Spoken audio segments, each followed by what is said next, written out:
I'm Emily Jashinsky. I'm Josh Hammer. Mina Stepman. And I'm Ben Weingarten.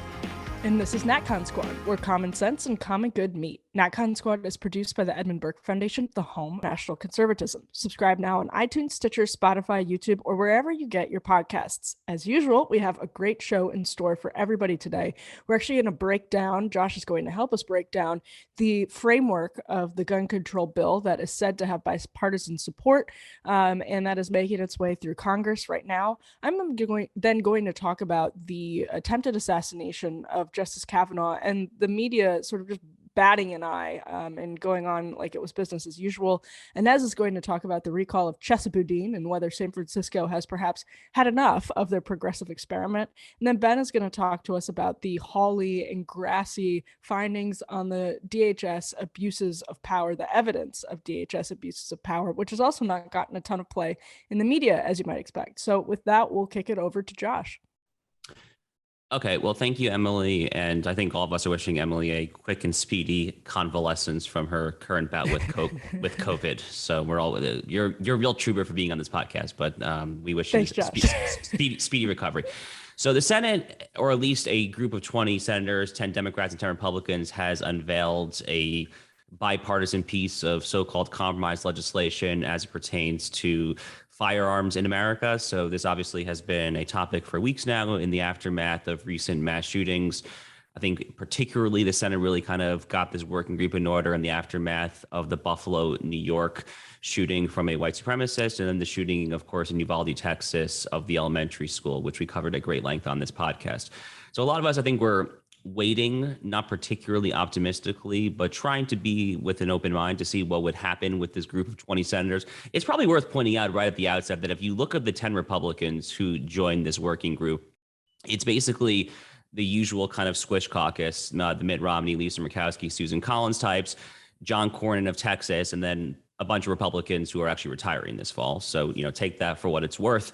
I don't want to go too far afield here, but, if you've been paying attention to American politics for a while, and I say this as a former Texan who kind of, in many ways, kind of came of kind of right-wing activist age through Texas circles, John Cornyn is not exactly viewed with the finest eye. I think it would be a very polite and moderate way of saying it. But shifting over to the substance of what this group of 20 senators has proposed now, I'm just going to kind of run through some of the provisions that are included in this gun compromise. So probably the most major provision that we're going to talk about this most, I would imagine, are boosting red flag laws. So it's not necessarily federally mandating nationwide red flag laws, but it is incentivizing states monetarily to help them implement so-called red flag laws. We'll come back to that. There's a provision for mental health and telehealth investment. There's a closing of the so-called boyfriend loophole. Kind of a quick tangential aside here. It's kind of amusing to me how a lot of gun grabbing types find all these newfound loopholes. There's a boyfriend loophole, a gun control loophole. I'm not really sure what loopholes are going to come next. There's an enhanced review process for under 21 years old buyers, at least as it pertains to some specific types of firearms, like so-called AR-15s. So again, we're kind of getting into kind of the amorphous categorization of certain types of rifles and weapons that are not easy to define. They're trying to clarify the definition of who FFLs are, federally licensed firearm dealers, and then they're bolstering some resources for school security measures. So look, this is a hodgepodge of topics here. I think the first thing that, if we're being intellectually honest, that we could say here is that this could have been worse. Okay, I mean, they could have put in like an assault weapons ban. They could have actually just raised the purchasing age for semi-automatic rifles to 21. They could have truly implemented so-called universal background checks and illegalized like a transfer of like grandma to grandson of like grandpappy's shotgun. They could have like done all that stuff. They didn't. So if we're being intellectually honest, I think it's first worth getting that out there. If we're being intellectually honest as well, I think it's worth saying that there are some provisions in here that everyone like should support. So, more funding for school security, certainly something that I've called for many years as a son of an elementary school teacher. This kind of hits home a little bit for me. Increase investment in mental health, certainly something that I think should garner across the spectrum bipartisan unanimous support. But there is, from my perspective, there is far too much in here. There is far too much in here that caves.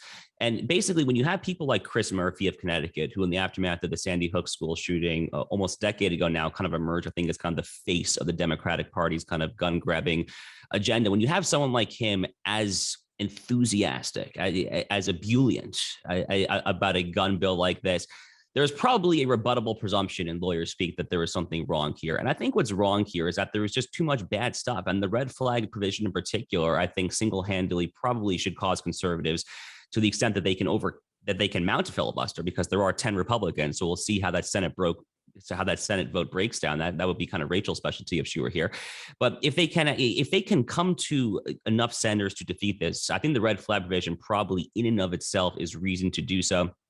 Emily, in kind of her pre-COVID era, I think very helpfully broke down for us why these red flag provisions should be so troublesome for conservatives. The basic argument here, I think this is totally right. I've seen Blake Masters make this point. I've seen Eric Erickson, a bunch of others make this point. The basic idea here is that they view so much of what we are saying, including on this very podcast, as racist, sexist, bigoted, homophobic hate speech that could easily get you in front of some liberal Obama-nominated, Biden-nominated judge and get your guns taken away.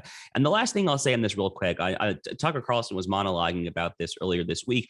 And he had a tweet from Eric Swalwell in 2019, and Eric Swalwell was calling for the use of red flag laws to take away Ben Shapiro's guns for a fairly anodyne rant that he went on his podcast. So we literally have like outspoken gun grabbing Democrats in Congress talking about the manipulation and the political weaponization, I should say, of red flag laws to strip us. So I would personally prefer the bill be killed on that exact note, but there's a lot to break down here. So I'll kind of just throw it open on that. Sure, I'll pick up. Totally, completely agree with Josh about the red flag laws, and I think, as Emily has said in the past, it is an indication that we live in a low trust society. Because actually, I think if you got 10 Americans into a room and gave the list of sort of I guess I'll use the word red flags, right, for a lot of these shooters, cutting on their own faces, making real threats in a previous school shooter's case, bringing bullets to school. So I think that there are probably, if you got 10 ordinary Americans into a room, they could agree on a set of characteristics that actually, like, these people seem really, really disturbed and they shouldn't be able to buy guns. The problem is that the institutions are so corrupted that nobody, and they're right not to, nobody on the right is going to trust the same institutions that labeled, parents domestic terrorists for being concerned about CRT, to determine who it falls in that very tiny category, and then to go ahead and strip Second Amendment rights from people on a selective basis. And I think that conservatives are rightly very mistrustful of the institutions that would go ahead and do anything like that. The other thing, though, that I guess I maybe a little bit disagree with Josh on is two buckets, like mental health funding and then funding for school security. And I disagree with these for two different reasons, right? Mental health oftentimes is just going to folks, frankly, like school counselors, to focus on issues like anxiety and depression. And we have this weird dichotomy in our mental health sort of support system, which everybody decries.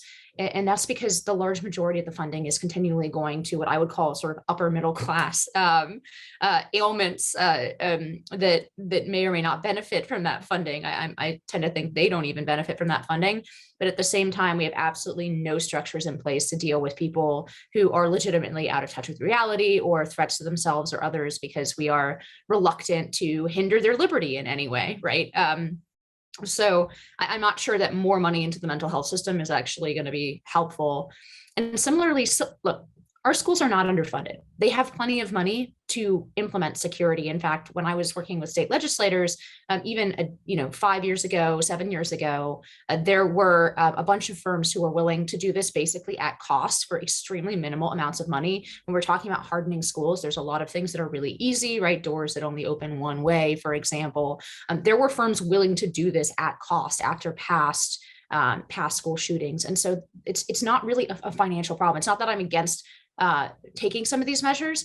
It's just that we have the money already in the system to take them, and they haven't been taken. And it's a very intentional decision and a very intentional prioritization of the education system not to prioritize these kinds of things. Now, maybe we can attach some very specific strings to that money, and maybe it can work out. I'm just kind of throwing that skepticism out into the chat for I guess rebuttal.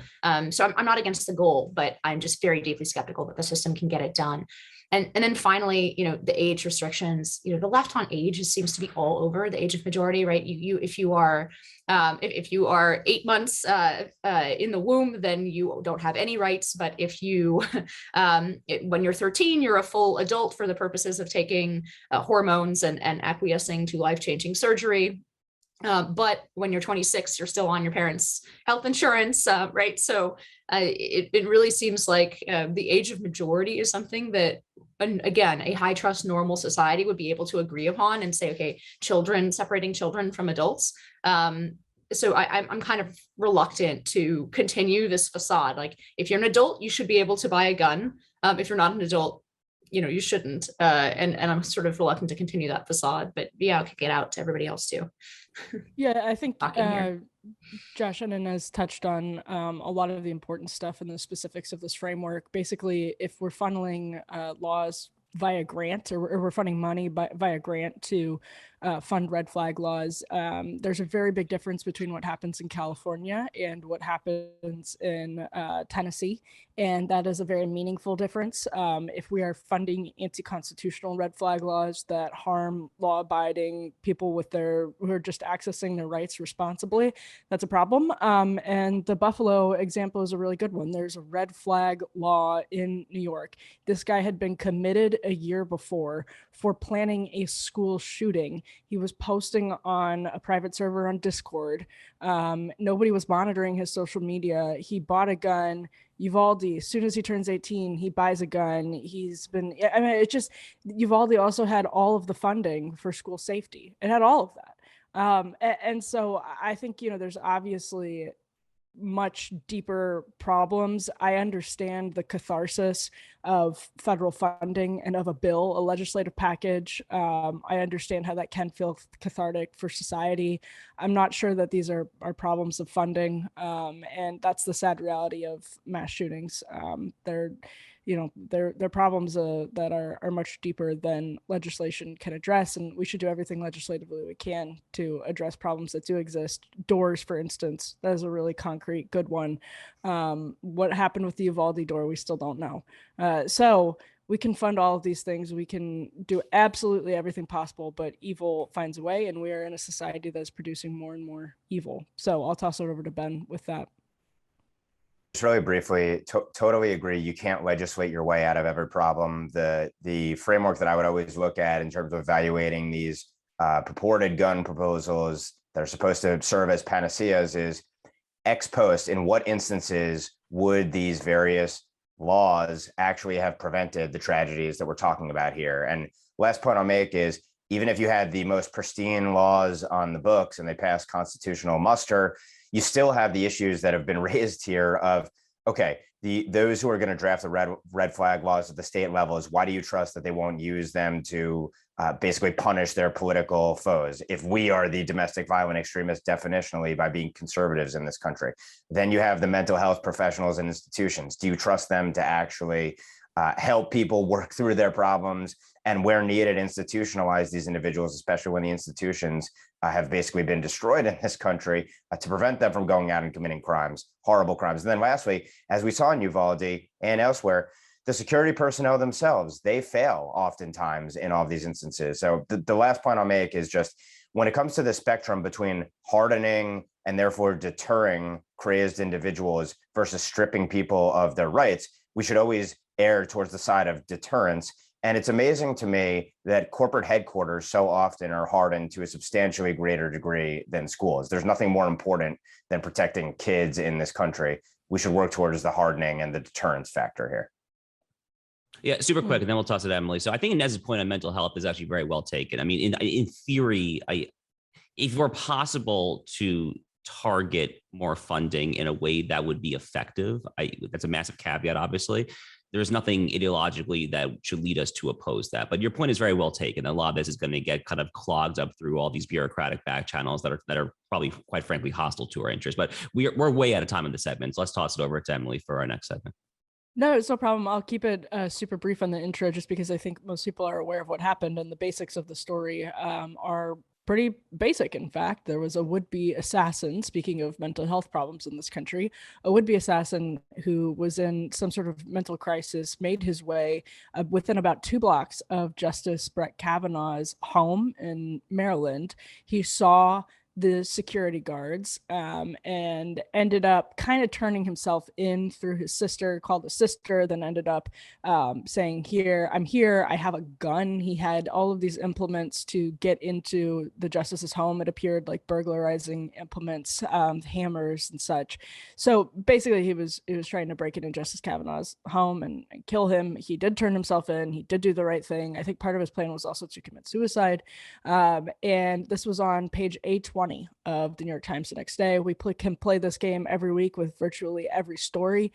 If this had been an assassination attempt on Justice Sotomayor's life from a conservative who was upset this decision was going to go in the other direction, and the decision still hadn't been rendered, we were still waiting for it, and there had been a leak that was supposed to pressure people. I mean, it would be the only story that the news was talking about for days and days and days. There would be legislative solutions proposed, and everyone would be a buzz about it. Instead, this ends up on page 820 of the New York Times. Only Fox News Sunday mentioned it. Of all of the Sunday shows, only Fox News Sunday mentioned it. None of the other ones mentioned it, according to Megyn Kelly. That's insane. So with that, I'll toss it open to the group. And just the way that I think it's helpful to think about this, there's 2 points to the story. One, what is its news value? And then 2, is the media being hypocritical? So does it have actual news value? And then is the media being hypocritical? We know the answer to both those questions is yes. But if you guys have any thoughts on breaking it down that way, go for it. Yeah, I mean, talk about a black pill. I mean, earlier this week when I put on Fox News, I guess I hadn't realized the extent to which there was a media blackout of this story until Fox had the graphic where they just showed. I mean, ABC, NBC, CBS, primetime news coverage, 0, New York Times, 820, like you said. I mean, look, the reality is we came not that far away from the highest profile political assassination in America, probably since RFK, right, in the late 1960s, in over 50 years.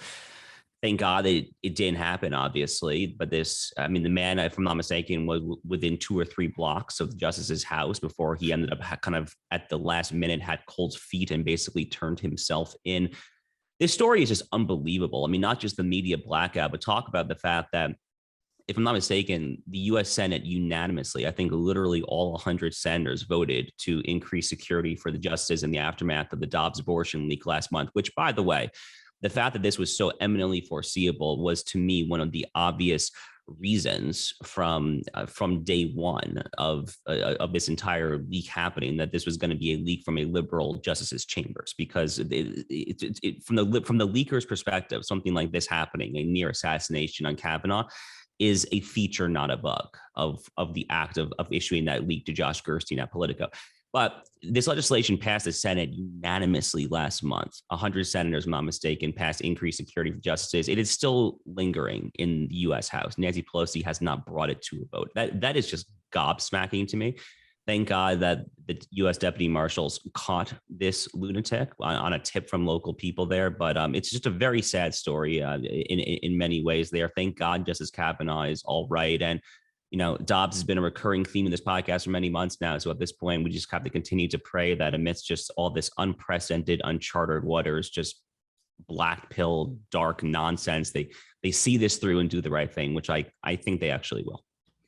I obviously the story is being sent to the same black hole as the congressional baseball shooting, and there's obviously a very, very strong and obvious bias. I mean, to the point where I almost wonder if, like Pravda, the American media, you're learning more from what isn't written than what is. I mean, we often can tell in these shooting situations just by the coverage.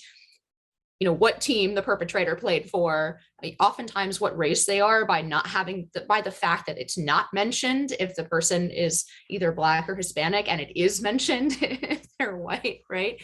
And that just is the farcical level of the US media bias, which actually is far beyond what a lot of, for example, European media or even like Canadian or UK media is. Even though those media establishments are mostly all left wing, they still have a sort of level of seriousness that would lead them to cover things like this, whereas the US media seems to be unique in the Western world for being completely and transparently and stupidly partisan. The other aspect of this is I'm wondering what's happening with this investigation, right, into who the leaker was. I think Josh, brought this up to good effect, which is, it's been a while and there aren't that many clerks, right? So there actually aren't that many suspects in this. I feel like it's either incompetency or they know who it is and they're not releasing it, because there really aren't that many possible leakers for this opinion. So I would think that a competent investigator would be able to get to the bottom of it. And thirdly, just to second Josh's point really quickly before kicking it over to Ben, obviously the intimidation of judges, not only, for example, is a crime already, but it is another indication that, that there are no political oases. There are no those sort of safe harbors, and there's no withdrawal from the capital P political battles that are going on. And obviously, we can still draw a very sharp line between politics, qua politics, and actual intimidation and illegal acts and of violence, and that is a very sharp line. But I do think it's another indication that the Supreme Court cannot stay out of some of these political battles, which means they might as well rule on the law and stop concerning themselves with it, which is not the province of a judge, or ought not to be the province of a judge to begin with. Well, I have a number of different. First is the silence is deafening. We're recording this, I believe, on the anniversary of the congressional baseball game shooting, and the fact that there is zero coverage of here, it's so telling. We're also juxtaposing this plot to assassinate Justice Kavanaugh against the January 6 hearings, where we're told that violent insurrectionists threaten the entire United States of America. And interestingly, if you actually look into the that more than 800 people have been slapped with, there are several weapons charges that were doled out, but of them, I'm not sure that any individual had a firearm on them inside the Capitol, at least that we now we can. I'll probably be fact on that, but I'm pretty certain that to date, no one has had a weapon on them besides maybe a DEA agent who was charged that day. So it's kind of a remarkable juxtaposition here when you have potentially a vote that could be the deciding vote in this case, the Dobbs case, and life being threatened and intimidated here. And of course, sends a message to all the other judges as well. And so my question to the Chief Justice Roberts, obviously for the media, the message that's being sent is leftist political violence is okay. But if the other side ever acts out in any potentially violent way, we're going to cast the entire side as terrorists and use the full force of the security state, the federal government, and our private sector allies against them. But another question here that the Chief Justice ought to answer is, do you believe that you protected the institution by not rendering this opinion immediately after the leak came out? I believe the Chief Justice has to answer for that, and it's really maddening that he hasn't to date. So with that, we'll kick it over to you, Inez. Well, so a bright spot, I guess, in all this news is that we talked last week about the potential recall election of Chessie Boudin, who was the DA in San Francisco. He has been recalled in a 55-45 election. It's important to recognize that only people who live in San Francisco could vote in this election. And I believe the current Republican registration rate in San Francisco is like 6.5% or something like that. It's under 7%. So obviously this is an indication that there are some limits even to the extremely progressive sort of left in San Francisco to what they're willing to tolerate in terms of complete street breakdown and crime. Just a couple sort of things to note on this. Obviously, this is not like some grand sweeping victory for the right. The person who comes in is likely to be progressive as well. But I do think it's worth watching what happens with this issue. I tend to suspect that the left will get a lot more quiet about both defund the police and with this kind of mass I can call it decarceration movement. And actually, I think there's some instructive dynamics within the San Francisco political scene where the two sides are functionally, as I told you, there's less than 7% Republicans. The two sides are functionally actually sort of neoliberal techies versus more radical. Well, in the past, it had been more radical socialist / woke folks. My guess is that actually they doubled down on the kind of corporate woke left issues and then ignore something like de-incarceration or defund the police. So I think you'll hear them actually get more noisy on, for example, trans issues or some of these other issues where corporations and tech bros can virtue signal on and prove that, yes, they really are on the left before quietly saying, but no, please don't allow the complete degeneration of San Francisco into an unlivable city. I mean, in some ways that's good, right? Like as the local urban pumper here, I definitely think that it's a good thing that something will be done about the free fall that San Francisco is in. Maybe it is an indicator for other cities, including LA that has a similar DA, Manhattan has a similar DA. I think it would be good if the sort of neoliberal center of the Democratic Party pulled back on this issue, and they'll probably do it because it's going to hurt them in the ballot box. I'm just happy that it's going to happen either way. And finally, one more point before I kick it out to the team. What lessons I think there are some lessons for the right or potential lessons to think through for the right on this election. This is the perfect example of how radical leftism has moved into the institutional mainstream, right? So Chessie, his parents were Weather Underground members. They were both incarcerated for the murder, felony murder of a security guard and I believe a police officer during the course of a robbery that they were involved in, but they were Weather Underground members. He largely has the same ideas and politics, but I think it's instructive to see what's happened. Those Weather Underground members are all teaching in universities. And in this case, his parents, taught him the values that led them to commit those crimes. But instead of going out and being a member of a terrorist group that commits bombings and murder, what he's done is, he went to Yale Law School, became a DA, and changed the system from within. And I think that's really, in a small way, the story of how all of these institutions have gone woke. You had these original 60s new left radicals who realized actually they can affect things a lot more by taking over first the academy and then through their students and sort of intellectual progeny, all these other institutions. And they've been enormously successful in doing it. And that's not to say, I actually don't think we can copy that model exactly because we don't have 50 years, but it is worth thinking about for the right. Well, and the right doesn't necessarily need to copy that model because it's at a certain point when you pass the threshold of sanity, as Chesa Boudin did, the Democratic voters, Asian American voters in particular, voted him out. They recalled 3 school board members late last year.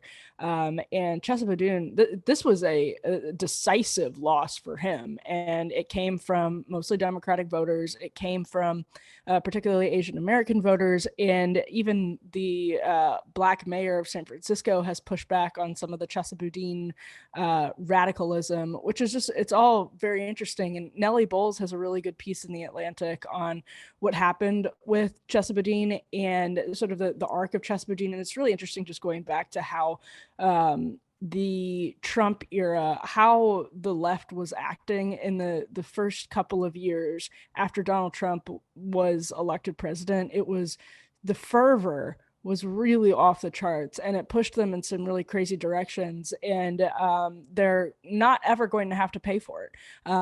That's what I've been thinking recently. Like my co-host over at Rising, Ryan Graham, has a really good piece in The Intercept about how the people like Taylor Lorenz and Felicia Sonmez at the Washington Post are making it impossible just to manage workplaces and businesses and not just at media outlets, but at all kinds of different places, this is metastasized. And so I think, yeah, people are pushing back on it, thankfully.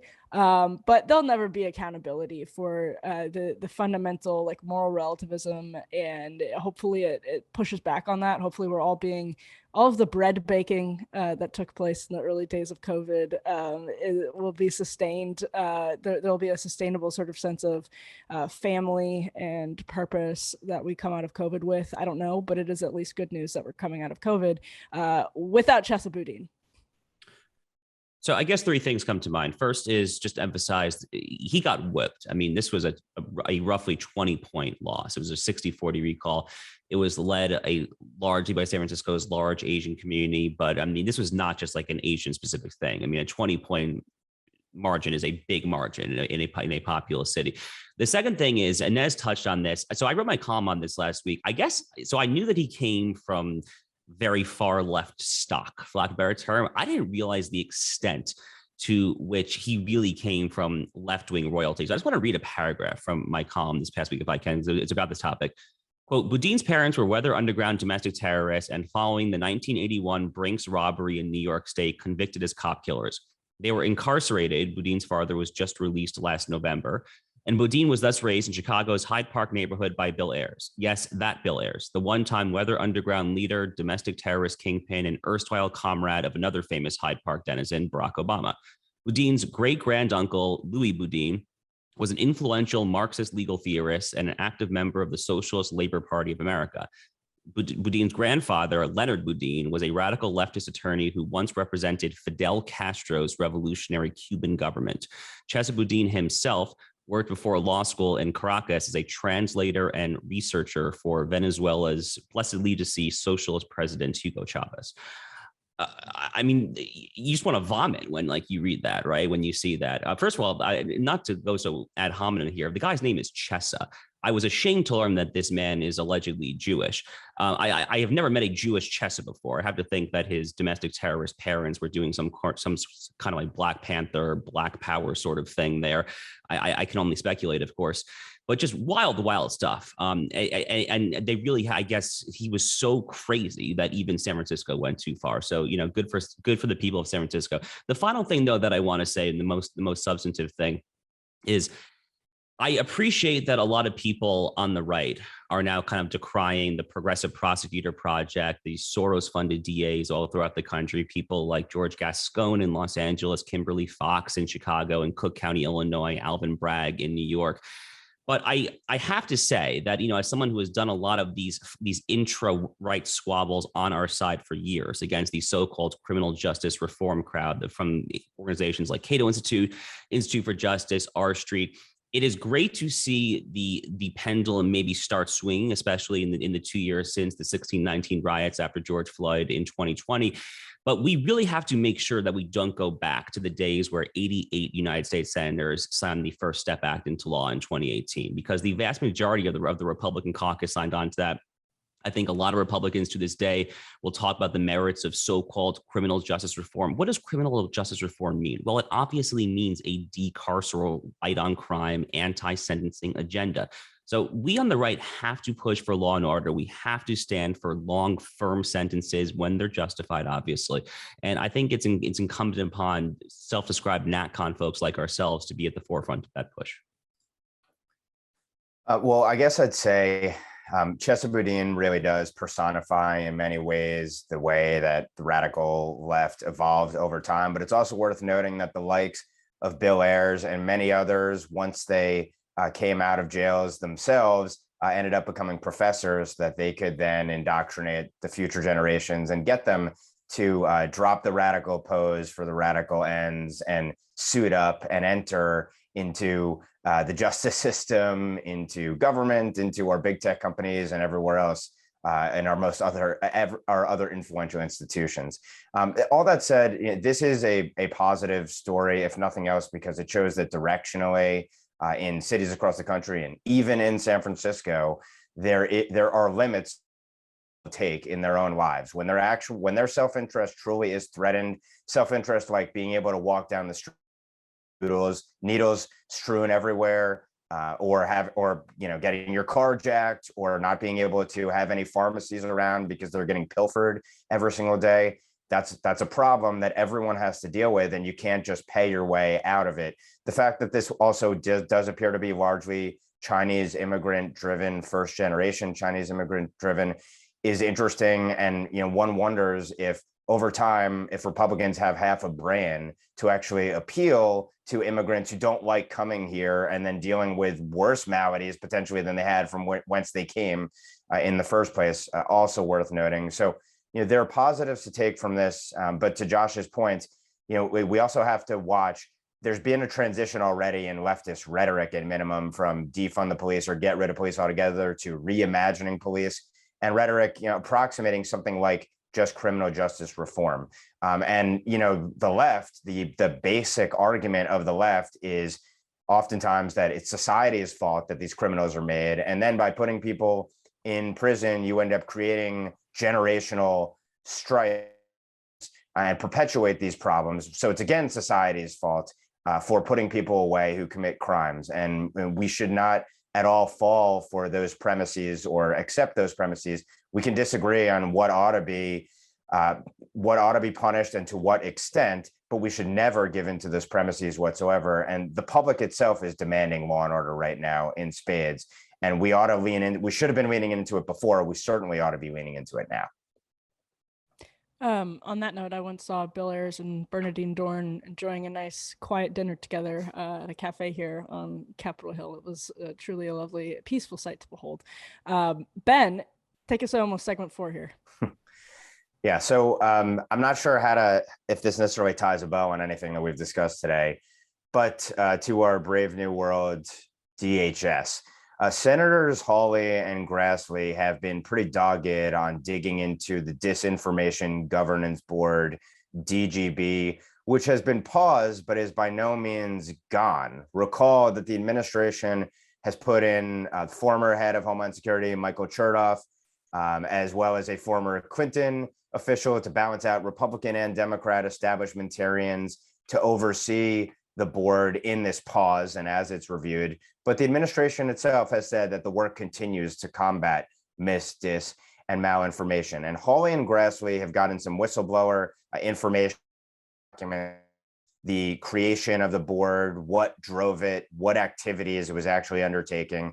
And the story has gotten kind of overshadowed in the news cycle, but I think it is worth shining a light on because it proves a lot of things that we have been arguing here for months, really, on this show. So contrary to the way that it was popularly portrayed, according to the investigation of Senators Hawley and Grassley, the DGB in its planning documents was not just focused on external mis, dis, and malinformation efforts. It was also focused on domestic ones. So in those planning documents, one of the memos talks about the fact that also the DGB would look at, quote, conspiracy theories about the validity and security of elections and, quote, disinformation related to the origins and effects of COVID-19 vaccines or the efficacy of masks, unquote. And by the way, of course, because this is exactly what DHS was saying in its threat bulletins, including in February of this year and now even in a more recent one, that these are the real threats, the real underlying ideas that are driving the gravest threats in this country. Wrong think on elections,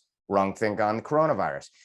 Secretary Mayorkas, it appears, also misled the public when he talked about when the board was established, because it was established significantly before he cleansed the fact that it had been created in testimony, and also that it had been under control of disinformation Mary Poppins, Nina Jankowicz for some time and had been engaged in meetings actively far before it was disclosed to the public that it was in existence. And last but not least, or second to last but not least, in documents found by the senators, it appears that DHS officials had appeared to prepare legislation to codify a, quote, rumor control program of the Department of Homeland Security to counter misinformation, disinformation, and malinformation, including a public-facing website known as Rumor Control, basically creating a disinformation portal, it would appear, by law, which is akin to what's been done at state levels, by the way, in places like New Jersey and Connecticut, where they're disinformation czars, and they're asking people to essentially turn in wrong thinkers or wrong think to state security authorities. But the biggest revelation of all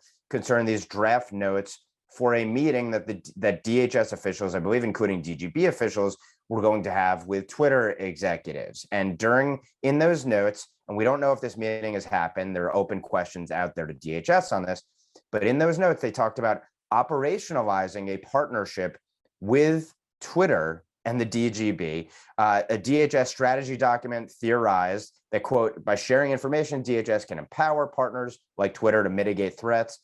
And this includes such as providing information to tech companies, enabling them to remove content at their discretion, of course, and consistent with their terms of service. And in the notes for this meeting, the DHS officials say it's an opportunity to discuss operationalizing this relationship. And the notes from that meeting said the DGB would propose to Twitter that it be an active participant in analytic exchanges with it on countering MDM, misdis and malinformation, related to domestic violent extremism and irregular migration. So to some extent, I wouldn't say necessarily that this document is a smoking gun, because we've actually had smoking guns many times before of administration officials going out there and saying, we're talking to Twitter and other tech companies about policing speech we don't like on their platforms. We've already seen it. We've seen the Surgeon General talk about that with respect to COVID. I think we've seen the Energy Secretary now talking about that with respect to global warming wrongthink. So expect that next inquisition to unfold shortly. But I think the big point here is, and this is represented in these notes, that the deep state has sought to, at a minimum, deputize social media as the enforcement arm in its war on wrongthink. And that's been executed at every level and in a variety of different ways, from the bully pulpit to meetings just like the ones that were contemplated here. And the last point I'll make on that, and I'm curious if you all agree, and you probably do, because it's like a broken record here every single week with new revelations showing the ways in which our various influential institutions are conspiring against Americans who don't think like them and threaten their power, is that any legislation ultimately that's considered in terms of breaking up big tech, and of course, big tech and their deep state allies have opposed a lot of what's been put out there. So that's probably a feather in the cap of some of the reforms that have been bandied about. But we better make sure that in context of efforts to regulate or break up big tech, that there is not a codification of this First Amendment by proxy, where it's our legislators and our deep state working with these social media companies to suppress criticism of their rule. I think we ought to be very careful about that. Super quickly, I can just say I somehow missed the release from Grassley and Hawley until yesterday. And when I looked at the document, it was chilling. I mean, it was like, I guess it shouldn't be at this point, but it was everything they said it wasn't outlined there clearly. Like, those were clearly their intentions. And if there's a way to turn the story into a good one, it's that we still live in a country where the pressure on them was enough to at least cancel this publicly. Who knows what they're going to be doing still in private, because they're so intent on monitoring people and so convinced that, you know, everybody who is not them is deplorable, that needs to be monitored like a child by the government. But the document that they have, it's like, this is the framework for Orwell. This is the 1984 framework. Like, that is basically what's in the document they're outlining. So with that, I'll kick it to everybody else. Yeah, I mean, this. Go ahead. No, Josh. go ahead. I only have a real brief point to make, which is there is a cross the board problem with private tyranny, and it's something that we're going to have to like find structurally on the right some way to deal with it. It might be different in different organizations, but this reminds me very, very much of, for example, the vaccine mandate, where, you know, the way that it was drafted, it was unlikely to survive judicial review, but it didn't matter. Right, because the point was to communicate to companies, this is what you need to do. Another example, Michelle Obama, you know, said, Facebook, why is like this disinformation still up? Well, then Facebook takes it down, right? There is a real communication that goes out where the things that the Constitution rightly restrains our government from doing, they just put out in a statement or a non-binding, sort of board resolution or whatever it is, and private companies pick it up, run with it. And because the First Amendment, for example, doesn't apply to their actions, then, they escape that kind of judicial review and those kinds of limitations. And not just in the case of censorship, but in the case of a lot of other key constitutional rights, we're going to have to deal with the fact that what is being built is effectively a social credit system, but it's a wholly privatized social credit system that only takes its cues from government. And just one final point on those cues, you would think that if it takes its cues from government, right, that it would at least be subject to, the elections, and whoever is in government would be giving the cues, and those cues would change. Largely, these are cues from an overwhelming federal bureaucracy that is completely left-wing, that donated, according to the FEC in 2016, donated 95% to Democrats, right? So that is the apparatus that is communicating back and forth with these companies and evading, I think, key constitutional restraints and on government. And just as a problem, this is the shape of the problem that is, in my view, actually, and maybe somebody can correct me, in my view, is a totally new form of tyranny. It makes it very different from, say, the CCP and the way that they conduct their social credit system, or past, sort of censorship in the Soviet Union. It's a new shape, but it has largely the same results. So we're going to have to figure out a way to deal with it. So Inez basically said exactly what I want to say. So I'll just very quickly make an auxiliary point, which is, the way that I have phrased what we're witnessing now, and the way I did so in kind of a heritage-sponsored big tech debate that I did maybe a month and a half ago or so, is I emphasize what I call the collapse of the purported public-private distinction. It's becoming just a big blob. I think in kind of neoclassical economics and kind of laissez-faire, we like to think of this huge distinction between state power and private power. Kind of the true distillation of kind of classical liberalism would be kind of government bad, private sector good.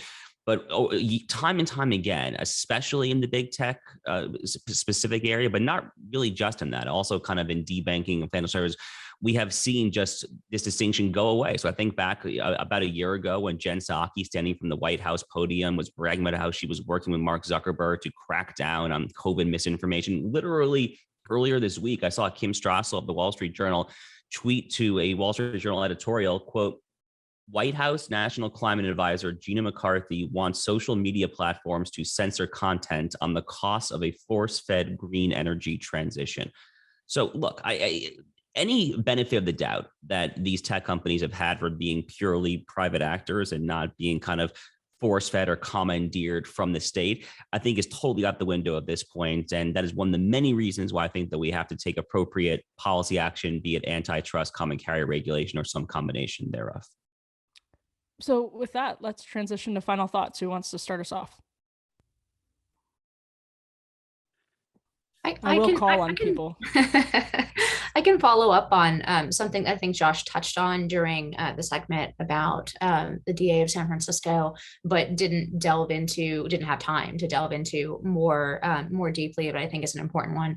The criminal justice reform segment on the right, right? And some of the things that have been advanced by the right have been reasonable. It's possible that there were sort of overreaching laws that swept in. I think, for example, the civil asset forfeiture laws are probably an incursion into civil liberties and need to be reexamined. But I objected to the entire framing on the right. The framing was, we have this terrible racist 1994 essentially crime bill, and that all of these sort of effects, having a large percentage of Americans compared to other countries in prisons, those are all downstream from having this horrible racist crime bill. And the reality is that people supported that horrible racist crime bill, which it wasn't actually. The people overwhelmingly supported that legislation because they were in the midst of a huge crime spike that made it impossible for law-abiding people to basically live in cities, to walk down the street. And there were massive social consequences from that. For example, one of the things that's always pointed to is the sentencing disparity between powder and crack cocaine. Well, the NAACP supported high, sort of especially high sentencing on crack cocaine because crack cocaine was destroying Black communities. So this is not the result of some kind of terrible racist framing. And it bothered me to see the right pick up and run with that framing, and the run with the idea that actually our prisons are full of non-violent drug offenders, for example. That's actually just a canard. It's not true. And even to the extent that it is true, people who are in for nonviolent drug offenses have often pled down from other offenses, right? Even Alice Johnson, who Trump commuted her sentence right after 20 years, in the media it was played up as, oh, she's a nonviolent drug offender, and you get the impression that she, smoked a joint in her house and got 20 years in prison. Well, the reality is she was trafficking $20 million worth of cocaine and cooperating with cartels in order to do that. So we have to look at why it is that we have to incarcerate such a higher percentage of our population. I think this goes to a similar conversation as around school shootings and mass shootings. Why do we seem to have a problem with violence? And there are many deeper root causes. But I just fully support Josh calling out the right for picking up a lot of the narratives that the left was running with regard to our criminal justice system, and then just kind of trying to put their own libertarian spin on it. Which is not to say that all reform is bad, and there may very well be some individual reforms that make sense. But overall, the right, this is another instance where the right just picked up the framing of the left and ran with it at the speed limit. And we're seeing the consequences of that. Yeah, the entire framing of the United States as having an over-incarceration problem, I think, is totally mistaken here. I mean, it's true that we incarcerate a higher percentage of our population than pretty much any other Western country. It is also true that for various historical, sociological reasons and whatnot, we also have a much more violent population. And we always have, by the way, going back since colonial times. I mean, there are lots of theories as to why that is the case. It is much, much more complicated, contra what the left will say, than that we have a gun problem. I think gun homicides, actually, according to the FBI's federal statistics, according to what are they called? Uniform crime statistics. I think gun homicides are like 8% of homicides. So literally knives and fisticuffs combined are a much higher percentage. But I want to use my limited time here to actually make a totally different point. I'll be super quick here. Something else happened this week that I just want to quickly flag. So our friend Allie Beth Stuckey, the Blaze podcast host, found herself locked out of Twitter for actually criticizing Fox News, believe it or not. So her tweet was, quote, "I'm stunned that Fox News ran a segment celebrating a girl whose parents transitioned her into a boy when she was 5 because she apparently told them she was a boy before she could talk. Absolutely maddening and heartbreaking." So she was briefly suspended. I think Twitter eventually acknowledged that this was mistaken. The reason why I think this is important, because this is happening in the backdrop of Elon Musk continuing to kind of flip-flop and be very wishy-washy, would be a polite way of saying that, as to whether he is actually going to go through this acquisition of Twitter. So he is in this intense kind of back and forth now to figure out the percentage of users that are bots, that are not legitimate people, because that will affect the valuation of the company. I have to say, when Elon first announced that he was going to do this, one of my good friends, who's not necessarily a public figure, so I won't name him, said to me, he said, like, from day one, you need to very carefully look out for the possibility that this is just a PR stunt, that Elon does not actually go through with this. I was not quite that cynical, but I don't know. I mean, I think it is very much an open question right now. But the Allie Beth Stuckey incident in particular really just, I think, shine a spotlight on the fact that if Twitter is going to be salvaged, something has to happen, and that something very well could take the form of Elon Musk now. But I hope he goes through with it. I really do at this point. All right, so I'll jump in really briefly. I sort of previewed a little bit the January 6th committee, unselect committee last week. And I made a case on the show and then also in a piece that, the committee itself is a Soviet-style show trial. It's obviously one-sided. The deck is stacked. It's rigged. It's a basically, this is the representation of not only the contempt that our betters feel for the American people, but this is, part and parcel of the effort to essentially try to cast the other half of the country as domestic terrorists or their aiders, abettors, and enablers, and showing how the government could use its full powers to pursue them as such. So that this is a sham, and a dangerous sham, but it's also one that ought to be taken deathly seriously. And I think the one point that I ought to emphasize with it is that I think ultimately this is the sort of political justice system that they want to subject everyone to, or at least present as the threat if you do not get in line.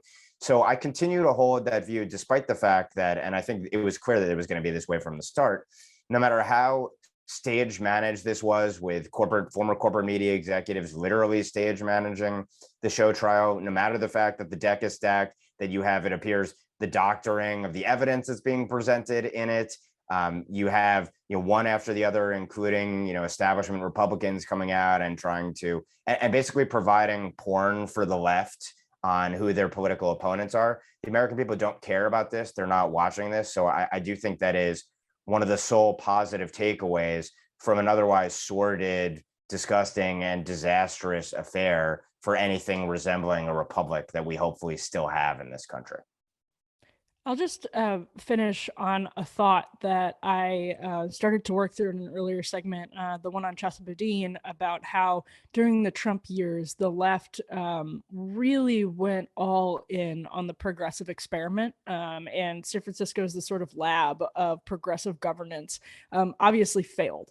And, in the same way they can say that true socialism has never been tried, they really can't make that case. Like, San Francisco was fully the progressive test lab, and experiment failed dramatically. But it's really interesting to it's actually kind of hard to go back those years and remember just exactly how intensely frenzied the left was at the time, to the point where the progressive mayor of Minneapolis in 2020 was being booed because he said he wouldn't fully abolish the police department or defund the police department, one of those two things. And in the years leading up to that, the celebrating Chesa Boudin, saying this is the time that bold progressives are just going to take over.